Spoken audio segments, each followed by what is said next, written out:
चंडीगढ़ समेत पंजाब हरियाणा में मॉनसून की एंट्री के बाद लगातार मौसम में काफ़ी बदलाव देखने को मिल रहे हैं। कई बार कई जिलों में तेज़ बरसात हो रही है। हालांकि मौसम विभाग लगातार टाइम टू टाइम अपडेट देता नज़र आ रहा है। आने वाले दिनों में किस तरह से मौसम रहने वाला है, हमारे साथ डायरेक्टर सुरेंद्र पॉल जी हैं।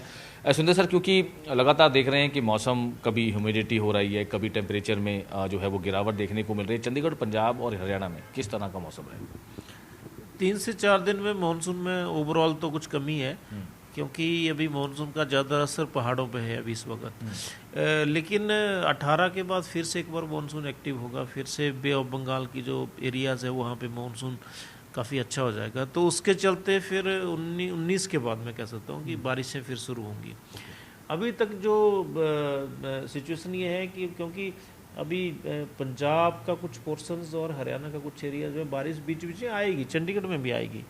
लेकिन ऐसे कोई बहुत ज़्यादा बारिश और लगातार बारिश उस तरह की संभावना तो नहीं। हालांकि पंजाब में कुछ चांसेस हैं आने वाले दिनों में बीच बीच में बारिश के। पंजाब के सर कौन से? पंजाब में देखिए अभी नॉर्थ वेस्ट तो है ही, लेकिन बीच बीच में वेस्टर्न पार्ट में भी कुछ, जैसे फरीदकोट है, फाजिलका है, संगरूर, मानसा, ये पॉकेट्स में भी, इन पॉकेट्स में भी बारिश के चांसेस है। क्योंकि इस वक्त जो सिचुएशन बनी हुई है वो ये है कि इस तरफ से अरबियन सी से भी कुछ जो है इम्पैक्ट ऊपर देखने को मिल रहा है। आप देख रहे होंगे बादल इधर आ रहे हैं, तो ये भी बात है। दूसरी बात ये है कि अभी जो है मानसून आप देख रहे होंगे पहाड़ों के साथ पूरा सटा हुआ है, तो हिमाचल प्रदेश, उत्तराखंड में बारिशें अच्छी होंगी अभी आने वाले दिनों में।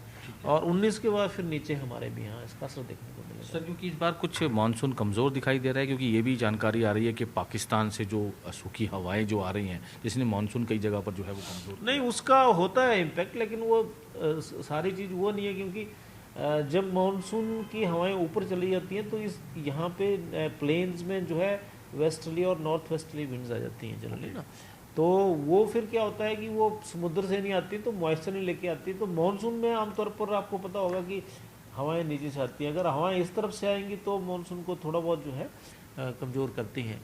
वो जो है ब्रेक मानसून में होता है, जनरली हर साल होता है। अभी भी जो सिचुएशन बनी हुई है थोड़ी ब्रेक मानसून टाइप ही है, पूरी ब्रेक मानसून नहीं, लेकिन क्योंकि मानसून ऊपर चला गया, ईस्टर्ली हवाएं ऊपर चलेगी और नीचे फिर ये वेस्टर्ली विंड जो है राजस्थान से इधर से आती हैं। क्योंकि सर देखा जा रहा है कि सुखना फ्लड गेट पर भी अलर्ट दिया गया है, क्योंकि हिमाचल में पहाड़ी एरिया में, कैचमेंट एरिया में अगर ज़्यादा बारिश होती है तो घग्गर नदी में भी जो है वो 2 दिन। ये इम्पोर्टेंट है, क्योंकि कैचमेंट में घग्गर है या यमुना रिवर है या जो छोटी छोटी सुखना है, यहाँ पे चांसेस हैं कि कैचमेंट से जो है पानी आ सकता है। तो ऐसे सिचुएशन में हमें थोड़ा सा वॉचफुल रहना है। यहाँ पे बारिश कम हो लेकिन पहाड़ों पे है, तो उसका सीधा सीधा असर जो है हाँ यहाँ पे आएगा भी। जो भी फुटहिल्स के आसपास जिले हैं या एरियाज हैं वहाँ पे चांस है, इंक्लूडिंग चंडीगढ़। तो हमें थोड़ा सा ध्यान रखना है, खासकर जैसे अभी चंडीगढ़ है, पंचकुला है, उस तरह से अम्बाला है, यमुनानगर है, ये जिले जो है थोड़े से, जितनी भी जो बेल्ट है, हाँ पूरा फुटहिल्स के साथ, सिमिलरली इस तरफ आ जाओ आप, रूपनगर आ जाओ, मोहाली आ जाओ, यहाँ पानी को बारिश भी आ सकती है यहाँ पे और फिर पानी भी आ सकता है। उसको लेकर कुछ अलर्ट वगैरह भी दिया है? येलो अलर्ट से इस पॉकेट से मैंने खास कर रखा है कि वॉचफुल रहने की आवश्यकता है, खासकर यमुना से, घग्गर से और फिर जो सुखना चो है और जितने भी नाले हैं आजकल, क्योंकि कैचमेंट एरिया पहाड़ों में है। तो चंडीगढ़ के जो समीप में जो पहाड़ी इलाका है वहाँ पे बारिश होगी, इसी तरह से यमुना अम्बाला के एरिया में ऊपर बारिश होगी, तो उसका असर नीचे आएगा।